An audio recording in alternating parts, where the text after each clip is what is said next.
देखिए, मनुष्य के जीवन में सुख और दुख ये दोनों सगे भाई हैं। सुख भी आता है और दुख भी आता है। जब मनुष्य के पास सुख आता है तो वह बहुत प्रसन्न होता है, और जब दुख का नंबर आता है, उसके पास दुख आता है तो बहुत ज्यादा दुखी हो जाता है। यह दोनों प्रारब्ध के अनुसार प्राप्त होते हैं, क्योंकि शरीर से पाप और पुण्य दोनों होते हैं। पाप का जो है दुख बनता है और पुण्य का सुख बन जाता है। इसलिए शरीर से दोनों होते हैं तो शरीर को ही दोनों को भोगना पड़ता है। परंतु जब सुख आता है तो मनुष्य जो है बहुत प्रसन्न होते हैं, और जब सुख का समय पूरा हो गया, दुख का नंबर आया, तो वह मनुष्य, वही मनुष्य जो है दुखी हो जाता है। तो हर जीव, हर मनुष्य चाहते हैं कि हमारे जीवन में हमेशा सुख ही सुख रहे, दुख कभी आए ही नहीं। तो जब आप सुख चाहते हैं कि पूरे जीवन में सुख ही शांति बनी रहे, तो उसका केवल एक यही रास्ता है कि आप जो है अपना सारा समय भगवान को समर्पित कीजिए, और हर समय सीताराम सीताराम का जप करते रहिए, उनका गुणगान करते रहिए। जो आपके मन में चल रहा है कि हमारे जीवन में हमेशा सुख रहे, तो यही एक उपाय है, भगवान का नाम, उनके नाम का जप। इसी से जो है सुख हमेशा बना रहेगा।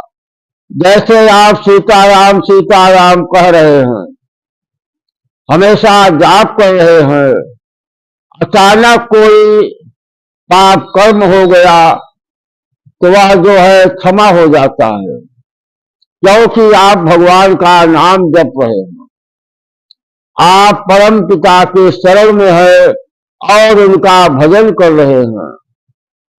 तो उस समय पाप भी क्षमा हो जाता है, क्योंकि आप महामंत्र का जप कर रहे हैं। समरस के नहीं दोष गोसाई, रवि पावक सुर सर की नाई। तो आप जब परम पिता के नाम का जप कर रहे हैं, उनके शरण में है, तो सारा दोष जो होता है वह खत्म हो जाता है। तो इसका एक सरल उपाय यही है कि आप भगवान के नाम का जप करिए, तो आपका कल्याण अवश्य हो जाएगा, और आपको कोई आपत्ति या दुख का सामना नहीं करना पड़ेगा।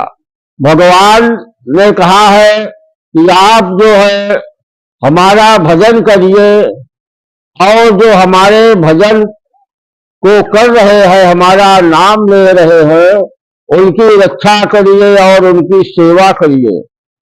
इससे मैं बहुत प्रसन्न होता हूँ।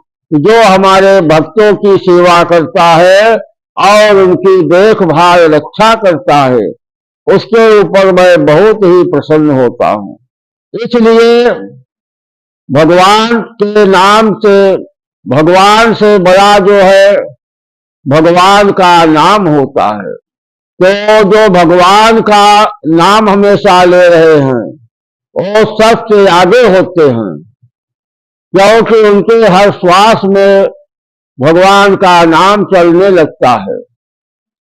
इसलिए भगवान का नाम जितना ज्यादा हो जाए उतना जप करना चाहिए, क्योंकि कई जन्मों का जैसे पुण्य इकट्ठा होता है, तो भगवान की भक्ति से प्राप्त होती है, और जब कई जन्मों का पाप उदय होता है तो उसके जीवन में दुख की प्राप्ति होती है। उसके जीवन में हमेशा दुख ही दुख बना रहता है।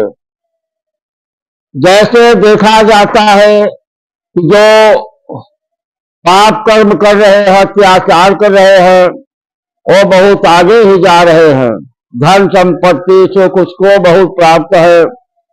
और जो पुण्य कार्य कर रहे हैं, धर्मार्थ कार्य कर रहे हैं, वो हमेशा परेशान रहते हैं।